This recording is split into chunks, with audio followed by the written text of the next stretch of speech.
Welcome to Taking Care of Business, the podcast that explores business and opportunities in Dubai. From real estate insights to conversations with Dubai's top entrepreneurs, We cover the economy, investments, and stories that shape the city. for market knowledge and business inspiration, this is the podcast you need to follow. No, just chat. This is part of the podcast, I guess. Got my phone. He looks smart enough, don't worry about it. Yeah, we just It probably will go pretty much. It will go off piece. Don't worry. You just do like a signal. The more off piece, the more viewers. Yeah. People like organic chats. Yeah. So, how do I say your surname? Hojeige. Hojeige. Hojeige. Try not to put the accent on the ho. J is like that. Yeah? Hojeige. Yeah, Hojeige. It's, Okay, in fine. Arabic, it's Hojeige. And your official role is what say now? Now that you're sold out, are you? I'm CEO, Group CEO of Virtuzone. There you go. Group CEO of Virtuzone. Make sure we get that right. That hasn't changed. We're already started, aren't we? So we're already in. So we're here today with George Hojeige. Now we're probably going to be already That's rolling. pretty well done, Is Lewis, that? for a guy who rehearsed it 16 times. It's not bad. George Hojeige. No, it's not the right way. The Group CEO of Virtuzone. I think you guys are what I would call the leading forefront of business setups in the UAE. If anybody says to me, who do you set a business up through?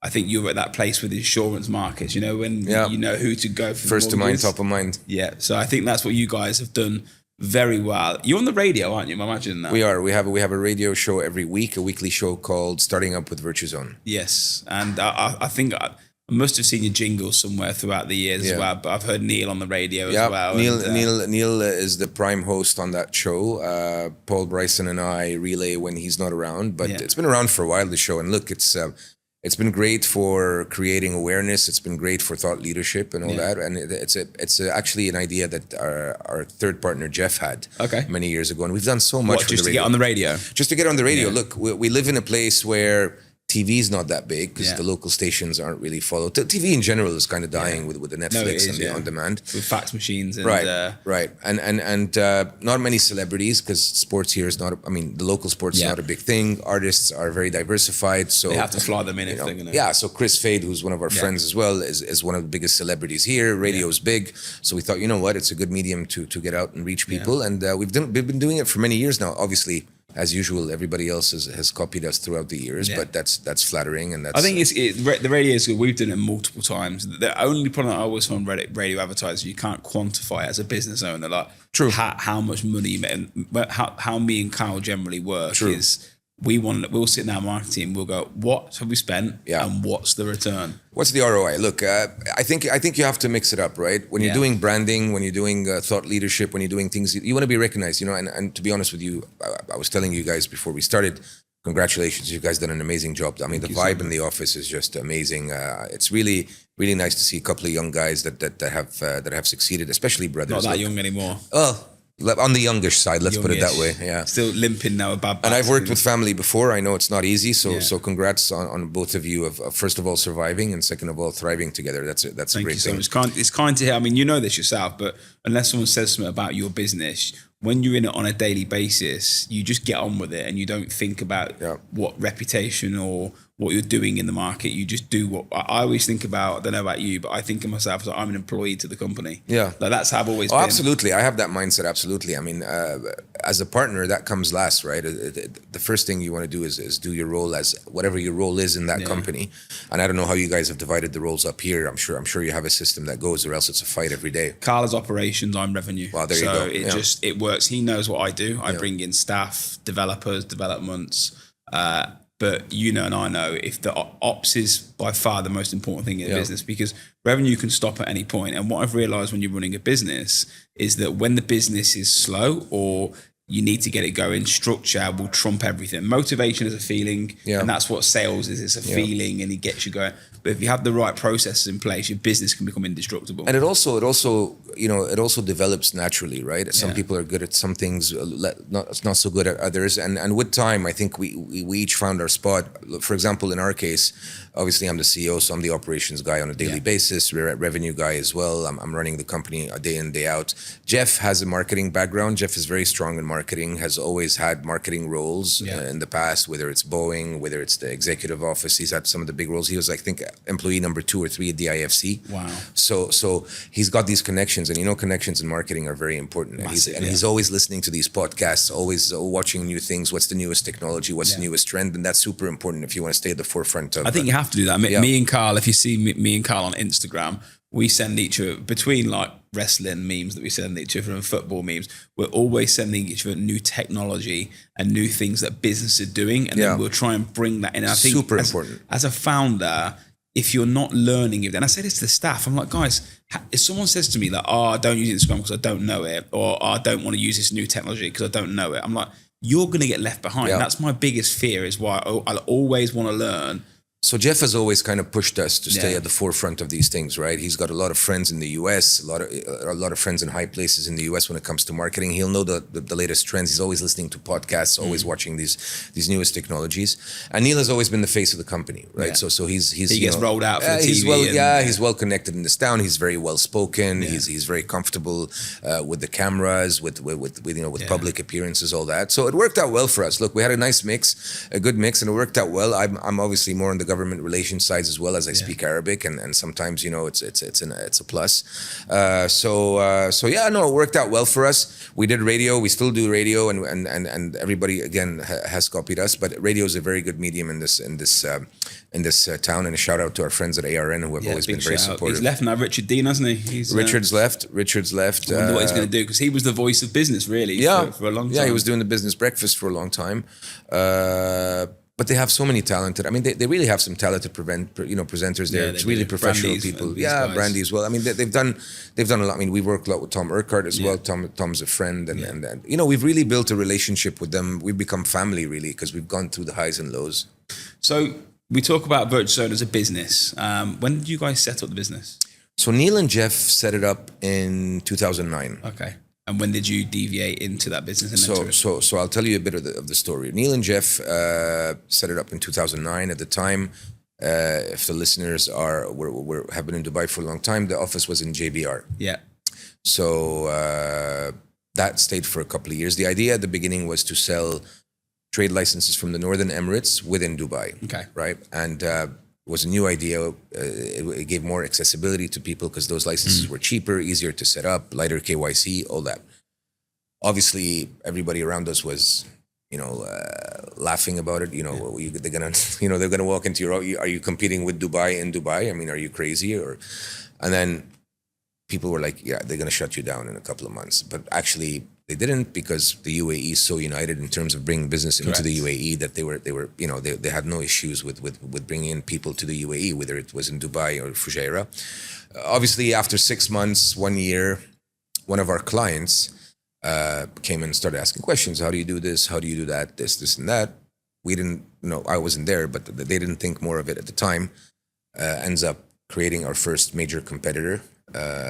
Using one word from Who was the competitor? You can't say. Well, I'll give you a hint. He used one part of his name from the free zone that we were using, and then zone, right? Yeah, and then zone. So that's how it started, and then from there, obviously, there was more and more competition, but competition. I mean, competition is a good thing.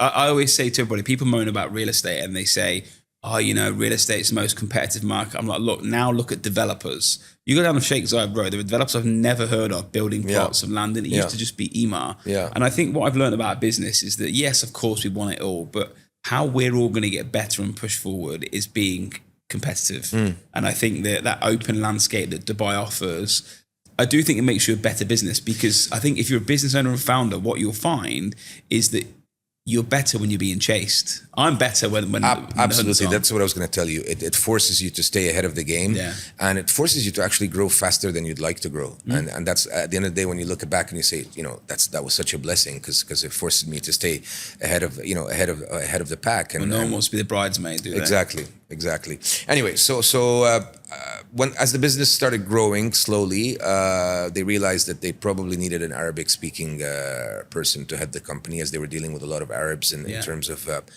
government relations and so on and so forth. So I was at ITP. Oh, wow. So okay, I was sales at ITP, sales director at ITP.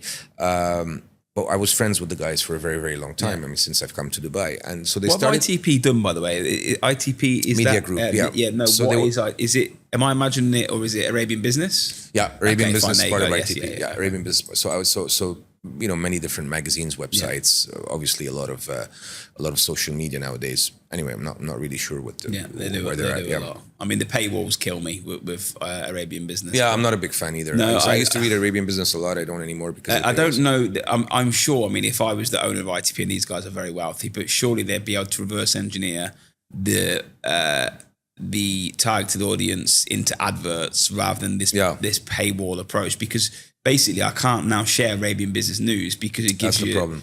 And if you're going to put in a paywall, for example, in the US, in New York, there's a platform called Business Insider. Yeah. I don't know if you ever heard of it. Yeah, I have. Yeah. They have a paywall, right? But they're really giving you exclusive news, exclusive insights into certain things, exclusive interviews with some... I will just Google what they've said. And yeah, give it me and you'll find it on another site. And it's not worth. That's what we all do. Anyway, so the guy started chasing me when I was there. Obviously, at the time, their business wasn't big enough to, in all humility or trying to be humble, to afford me, because I was in a good place, in a good company, making a good living. And that lasted for a couple of years, 3 years, until one day I was at Cove Beach, actually, if you remember the old Cove Beach at Jumeirah Beach Hotel, and I was with my girlfriend at the time, who's now my wife, and a few of her friends having a few drinks, and they both call me up, say, "Hey, where are you?" And I'm like, "I'm at Cove having drinks." Neil's definitely coming down to Cove. Yeah, exactly. That's for sure. Yeah, he wouldn't refuse a drink, especially not back then. And then all of a sudden, 20 minutes later, they're both there, and it's normal. We're friends, so it's normal that they come join me for a drink, whatever. But I'm looking at them, something's off, right? I mean, they're both looking at me, kind of staring with that, bit of a silly smile on, like. And I'm like, guys, what's going on? You're not drinking, Jeff, by now you'd be hanging on the chandeliers. What's going on? They're like, can we have a chat for 5 minutes? And I'm like, yeah, sure. By this point, I'm probably 4 or 5 drinks down. The chat is going to be quite easy. We go to another table. They said, look, it's time. We need you to come on board. What's it going to take to get you on board? Mm-hmm. And the conversation lasted about 3 to 5 minutes, maybe, Lewis, 3 to 5 minutes. I said, look, for me to come on board, it's going to be skin in the game to make it worth it. They said, well, we had that in mind. We agreed on what that was. We agreed on what package I'd come on, and I resigned the next day after 7, 8 years. When you know though, because I think the people, the structure, the vision, what you're buying. Yeah, and look, I've always been an entrepreneur. My career is very diversified. I mean, I'm an engineer by education, like I told you, but I've worked in telecoms, I've worked in construction with the family business, I've worked in media, I've worked in medical equipment, all kinds of things. So I knew it was time for me to do something new. And I kind of missed the entrepreneurship side of things rather than being a corporate employee. Yeah. And this was the perfect mix of both. Yeah, I think a lot of people with entrepreneurs, people always ask us like if we're ever going to take investment into our business or float on the stock exchange. And what me and Carl have always said to date is, because we're entrepreneurs, we don't answer to anybody. And when we want to make decisions, whether it's marketing, how we work, what we invest in, like we shoot from the hip. And I think investors, founders, is so important. I think a lot of businesses lose that when they're taking investment. Okay, so look, over the years, speaking of shooting from the hips, over the years, we've taken multi-million-dollar decisions in minutes. Yeah, same. Yeah. We've just made one 2 months ago. It's going to revolutionize. It's a technology we're investing in our business. Yeah. We know we need to do it to be at the forefront of real estate. Yeah. There's a goal and a vision for what we're trying to achieve. Me and Carl are on calls daily and weekly, but it's millions and millions of dollars that we're going into it, euros. If we pull it off, it'd be amazing. If we don't, then it's a failure. But that's what we do. That's it. And look, we've had hits and misses. I mean, we've had successes, we've had failures. We speak about both, and we've learned from both. And what's your biggest failure then in terms of the business? What have you launched that just didn't pick up? Real estate.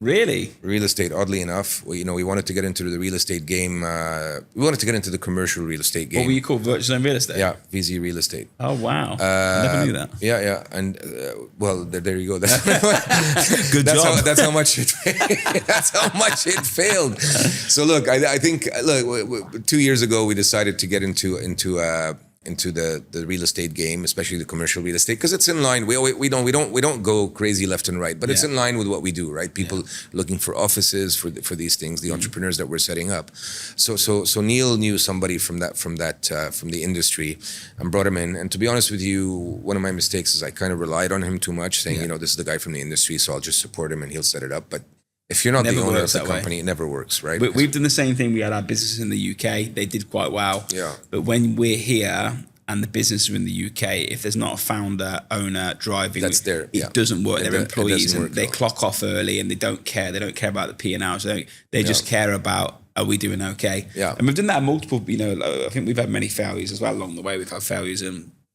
business we've set up that are not real estate. And they haven't failed as such. It's just because me and Carl are not, we're not the guys that are driving it. You're trusting other people who drive it, and they're good at their job.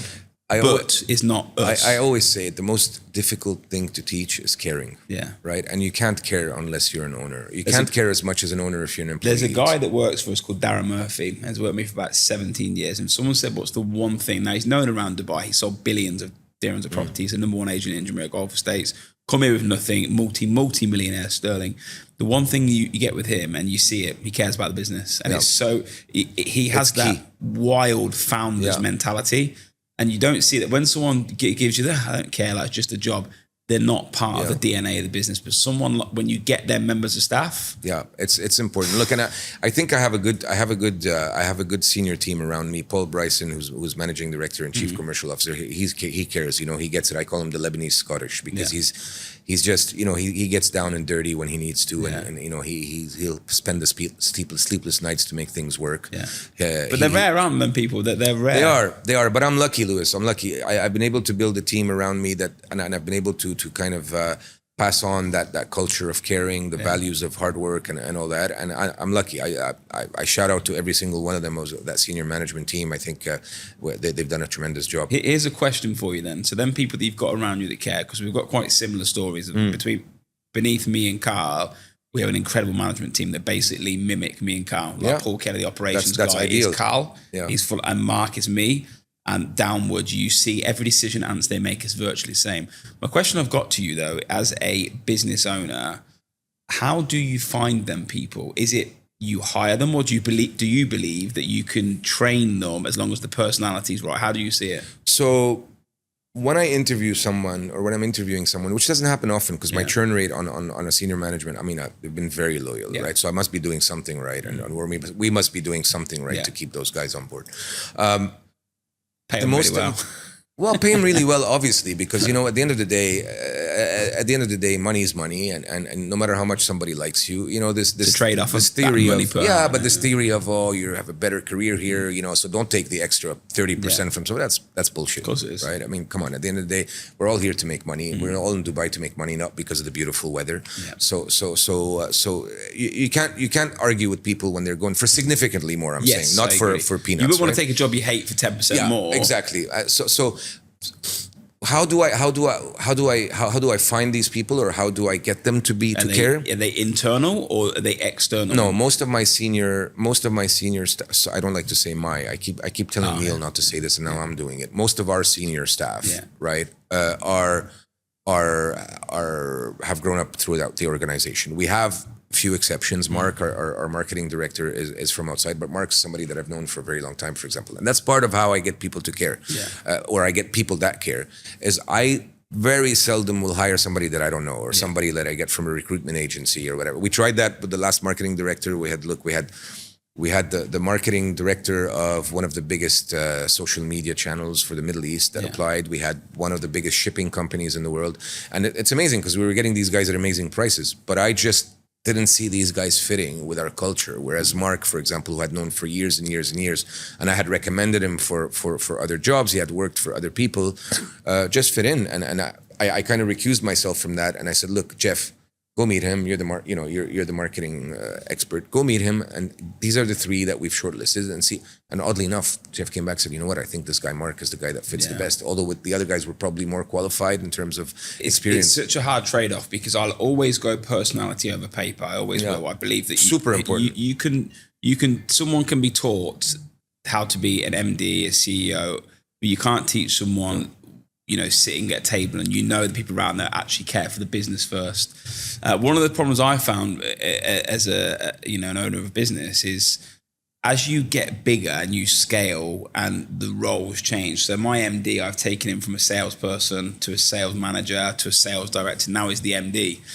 And as I've had to learn being a chairman now, which is my new role, which is not very, staff facing, actually more senior figureheads facing and creating direction. The face of the company, the general directions. So my role's changed, and I found that quite difficult of not being on the floor and being the guy that everyone knows. Of course. But then your MD, who we now is the MD, when he first come into the role, being too much a sales director and not enough of what the new role, which is the MD. I think that's the hardest thing for us if we're hiring people and bringing them, internalizing. They don't have the skill set right that second to be the best candidate. I mean, what did I know about company setup? Exactly. I knew nothing about that space. I knew nothing about corporate services. But, if you're hiring smart people, especially if you're hiring people that you see have had a diverse background, right? That's important because these people are people that are able to adapt to different industries, different times, different kind of situations. I think then you can put anybody anywhere, right? Again, I'm an engineer. I probably worked 2 years out of my 25-year career as an engineer. The rest is... What were you engineering? In industrial engineering. So you could fix an engine or what? No, industrial engineering is more of like plants, production, efficiency, productivity, which helps you a lot, by the way, in the corporate world. Yeah. To do processes, to map processes, to optimize processes and stuff like that. Anyway, so what are we talking about? Yeah, so teaching people how to care is impossible.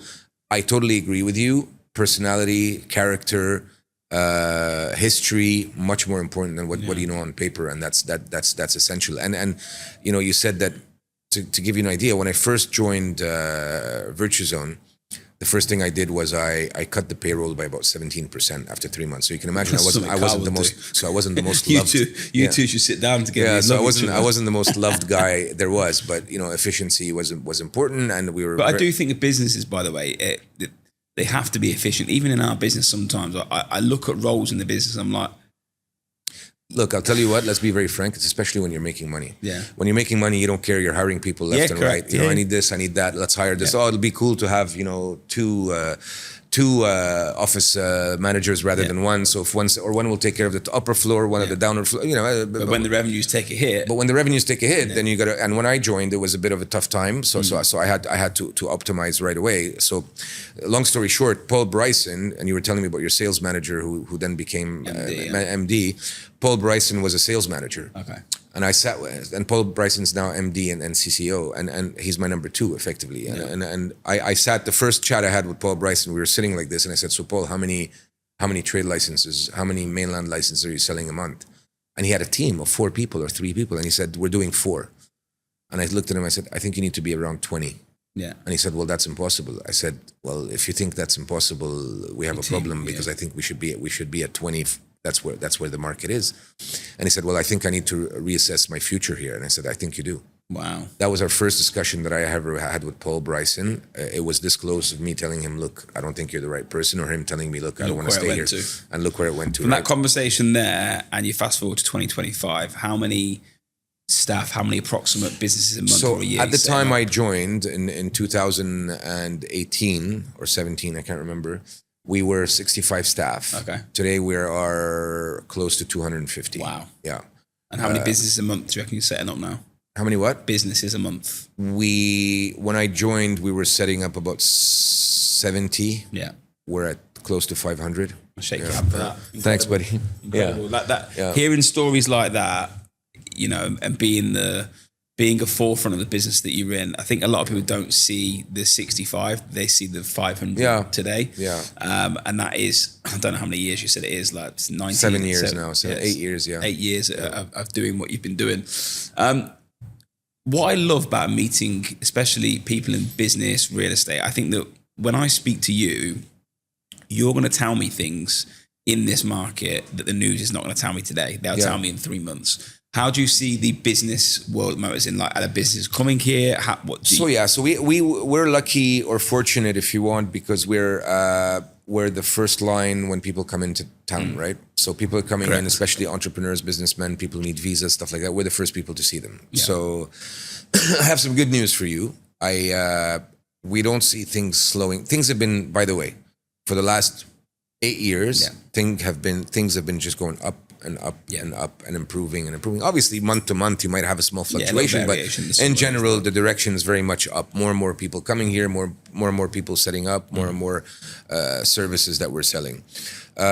I can tell you, I don't have a crystal ball, and I don't have visibility 5 years forward. But excuse me, I can tell you that for the next 18 months, we don't see any slowdown in terms of the growth of people coming in. Why do you say that? What do you see? Look, the types of people coming in has changed, right? So, how long have you been in Dubai? 19 years, 20 in January. 20. So you and I have been here more or less the same time. So back in the day, we had so many people that would come here, spend 2-3 years, get an odd job. Transient was the word everyone used at the time, yeah. Correct. It was a very transient economy. People would come in, it would be a stepping stone because they wanted to take a sabbatical, but instead of taking a sabbatical, they wanted to come live in Dubai and make a few bucks. People would come here, set a company up for tax purposes where their main business was in the UK or in Europe or in Asia or whatever it is. This has changed. Okay. So now most of the people we're seeing that are coming in, they're bringing their capital with them. So they're looking for bank accounts and investment opportunities. They're bringing their families with them. Yeah. So they're looking for real estate, housing. They're looking for schools. Medical. They're looking for cars. They're looking for medical insurance. They're looking for all that. From the moment that you see this type of immigrant, call it immigrant, coming in, these people are not here to spend a couple of months. Yeah. So at the very least, these people will be spending 2 to 3 years here because they're making that commitment of putting their kids in school. They're putting. Do you know what's so crazy? You said the word immigrant, then I've just got to get this off my mind. What's that? You said the word immigrant then. Yeah. But the type of immigrants you get in the UK that don't bring anything to the economy. Yeah. And the wild, vast difference to the immigrants that are coming to Dubai, that are bringing their capital, their family, they're spending money. But that's the system is set up here that way. You can't be an immigrant here if you got nothing to do. Exactly. Right? So unless you're bringing go to London, I'll show you the street with the tents. Unless you're bringing in money to invest into property, unless you're bringing in money to invest into a company, or unless you're coming to be productive, have a job and help. Do you think that's the right way to be, or is it human rights? What do you think? Well, what do you want? You want me to talk as an Englishman, or, no, or do you want me to talk as what I really think? I absolutely think I'm the furthest thing from socialist you can find. Yeah, me too. I'm a total capitalist. I'm for open markets. Especially. So I have 3 nationalities, right? I'm fortunate for that. I'm Canadian, I'm French, and I'm Lebanese. Yeah. Right. If you go to France today, everybody expects the government to take care of them. Crazy. Right? Like it's like whatever happens in the world, the weather's bad, the stable is chipped, and my phone is not working, it's the government's fault. What's the government gonna do for me? Right? Canada's not as socialist, it's more of a social system. The problem with Canada is you're so taxed that you can make, the system is built in a way that you can't be rich, you can't be poor. Yeah. You'll always be somewhere in the middle, and you'll live a decent life. You'll be happy with it. But that's it, and we're gonna make you be happy with it, right? Whereas here, you're as good as you are, and you'll be as rich as and you'll pay for what you want. Absolutely. I mean, the crazy story about I'm the same. I'm a capitalist. Like I genuinely believe like, if you do well, you deserve to do well, and if there's no medals for 5th place, in my opinion. Anyway, so my wife's grandfather, basically has skin cancer on his head. Gone to the NHS, so he's paid his tax for I don't even know how long, 90 years, 85 years. Yeah, we'll see you in 6 months. We'll get you an appointment in 6 months. And I'm sitting there like, wow, like this guy for 85 years has paid tax, and you can't get a doctor's appointment. Anyway, fast forward. Except George, my wife, calls and goes, no, we're going to send him here. Flies him here. The same day he lands, he's in the hospital, booked the operation, next day paid, cost £4,000, an example, to get it done. I said, are you happy with that? He went, I don't care. It's £4,000. It's my life. And I think, wow, you've paid all your money in the UK. Let me tell you a story, right? Let me tell you, I'm an engineer. Let me give you a very small equation, very easy equation, right? Canada. Yeah. Let's say, for the sake of conversation, that's not what I make, and I'm not saying that's what I make or that's what I know. Call it $1 billion. Let's say I make $1 million dollars a year. Yeah. In Canada, the maximum tax rate is 52%. Okay. So I'm paying $520,000, right? My medical insurance here for my family, private medical insurance, Bupa, which is one of the best in the world. In Dubai. In Dubai. Yeah. For 4 people, costs about $24,000 a year. Yeah. Right? The kids, my kids are still young, but if they were to go to the best school, what's the best school here cost? 80 grand, 100K? How much does it cost? I don't even dirhams. know. Okay, it costs around 80,000 dirhams. It costs about 80,000 dirhams. Call it $25,000, right? It's $25,000 for medical insurance. 2 kids at $25,000. That's $75,000, right? You're still better off. I'm paying 520 grand for what?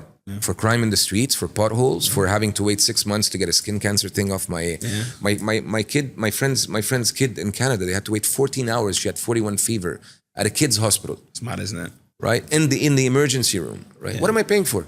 Am I paying for opportunity? Well, there's more opportunity here. What am I paying for? For more taxes? Today. One of my other family members needed like a stomach scan.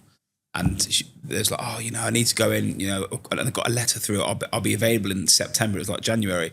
Anyway, about 2 years ago, I said, I need to go. My stomach wasn't feeling great. So I've gone to the doctors and I laughed. I came out. I went in. They scanned my liver, my kidney, my stomach, everything, same time. I paid 50 dirhams. Yeah. And I thought I was fine. Yeah. And I'm laughing to myself, thinking, wow, what a different world that someone in the UK is waiting 6 months and they're paying for it. And I've just paid 50 dirhams to get it done on insurance. So I'll tell you what you're paying for. You're paying for every Tom, Dick and Harry that doesn't want to work. Every Correct. Tom, Dick and Harry that's sitting there saying, well, the government's got to take care of me. Yeah. And every Tom, Dick and Harry who's a drunk or a bum or whatever. Do you know who hate this podcast? My PR team and HR team, they'll be hating this. Yeah, well, because we say it how it is. We should look. If a listener is really interested in this, he'll probably be agreeing with us. Yeah, no, right? I do agree. He'll probably be agreeing with us. So, but you can't say that in some place in the world because. That's why I love this place. Yeah. That's why I love this place, and that's why we can air this here without having any issues. That's why, and the reason what we're talking about now is why all the ultra high net worth individuals in the UK are moving here. There is this a reason. non-dom thing. I mean, we have an influx of people from the UK. That's crazy. There is a reason. Like we in our private office, we deal with a lot of professional footballers, a lot of sports athletes, a lot of like really star power people that come into us. And I end up speaking, obviously, because I have an interest in speaking to them. And I'll do an introduction, like, why are you coming here? And their general answer is, when my career ends, my family want to be in the sunshine, it's safe and tax-free. And nobody's going to bug me, and nobody's going to. No one cares. In England, you get a paparazzi. No one cares. There's always somebody more famous, more rich, more strong, better looking than you in this town. Not me. Not you, maybe, because you're maybe your brother. I gotta say, he's a bit more. He's a strong boy. High Jocks, big shout out to Boxcat performing for my brother. Well done. But at the end of the day. Nobody cares here, right? Everybody's going on with this thing. Everybody's trying to do the best they can for themselves, for their family. In Europe, it's a shame to have money. Yeah. I mean, forget the London, forget Belgravia and Knightsbridge and all that, right? In France, it's a shame. You drive a nice car, they'll come and scratch it because you're a crook. You're cheating the system. Buddy, I just work hard and I've had a good idea which I was able to execute properly. That's such a mindset thing around the world. I think that's what I love about Dubai, whether it's business, real estate. When you're here, if somebody does well, you pat them on the back and you're like, wow done. Like when you've come into us today and you've went, boys, well done. Like you don't get that anywhere else in the world. And not only that, you say, I want to be like him. Yeah, it's I want to be like him. I'm so pumped by your office today. Like I think your office is so cool. The energy around here is so cool that I want to go back and transform the Virtuzone offices. To be honest, I'll send you the fit out number. I mean, you can probably if you can find me a nice office to buy. I don't know if you guys are into buying and selling offices. We'll make money live on this podcast. Let me get you a contract for you now. But yeah, I mean, look, But that's the true nature of entrepreneurship, Lewis, right? The true nature of entrepreneurship is getting excited by building things. And getting excited when you see people have built things and getting influenced by that and getting inspired by that. So rather than saying, those guys are crooked, right? These real estate guys, they make money, they don't work, they hardly work, they make money and, look at their office. Well, what I'd say is, this real estate thing is real money. Look at everything they've built. Good on them, right? Yeah, look, it's 17 years of doing it. I think you just touched on something as a someone that sets businesses up and goes down that road. Me and Carl, I think we've had an honest conversation with ourselves. We don't get excited by money. Money used to excite when you're younger. Yeah. But when you get to your 30s and 40s, I'm excited by building.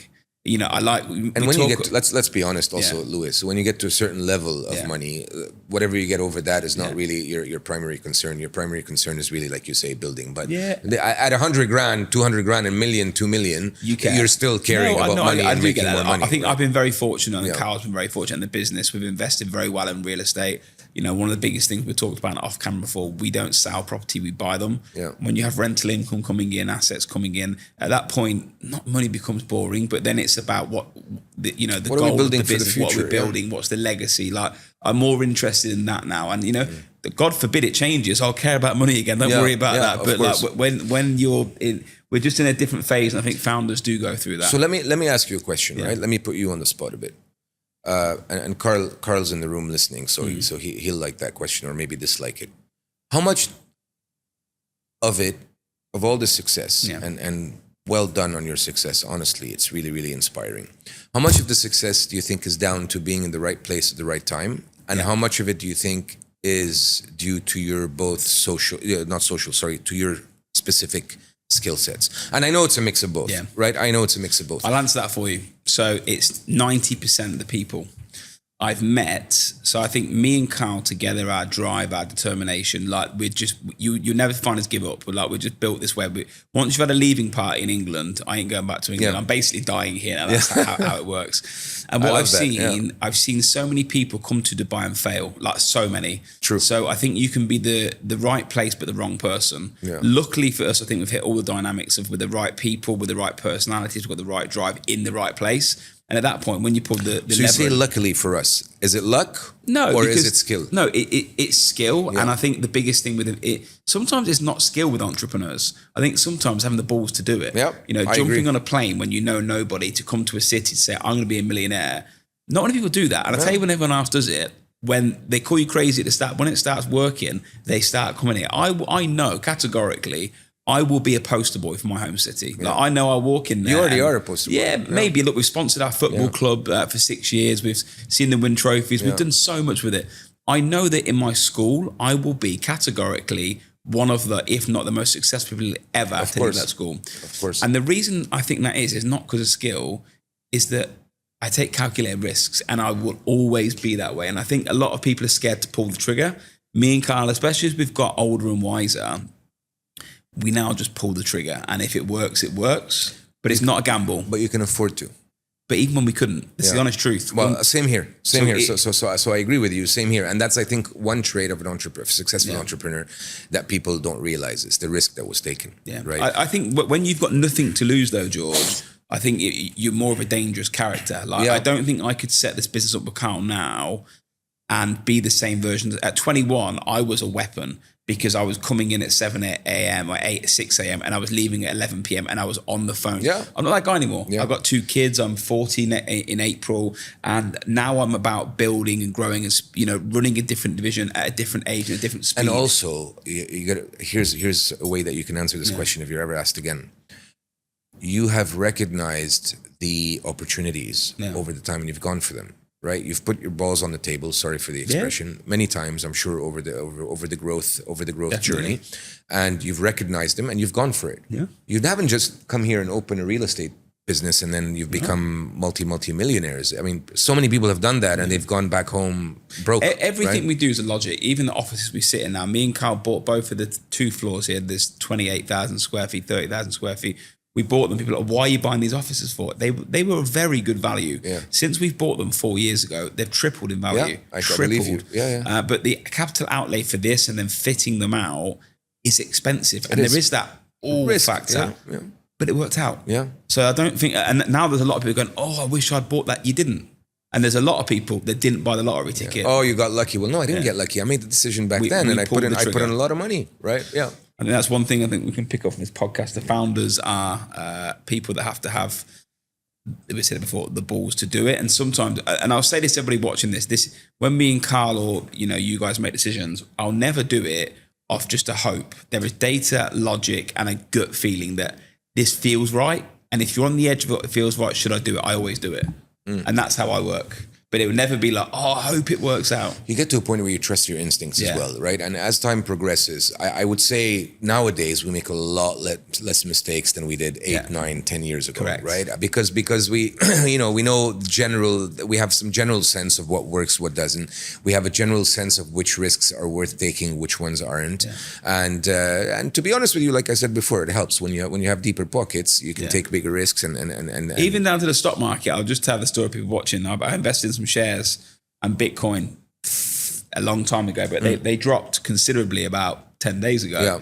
My younger self would have sold them. Yeah. My smarter self, relax, don't worry. Sleep on when it goes to the bottom, people will buy and you watch them rise again. And so my philosophy with these things is set it and forget it. Yeah. So I don't look at the stock market every day to see where it's up. And I have to. It's not my preferred investment asset, but you have to get into the stock market because you have to diversify. No, I use Interactive Brokers for all Weo Bank is big shout out as the best interactive platform for fixed deposits, shares. Everything's instant. Everything's live. So all my fixed deposits are on Weo Bank. Okay, yeah, they are. So we're big partners at Weo Bank.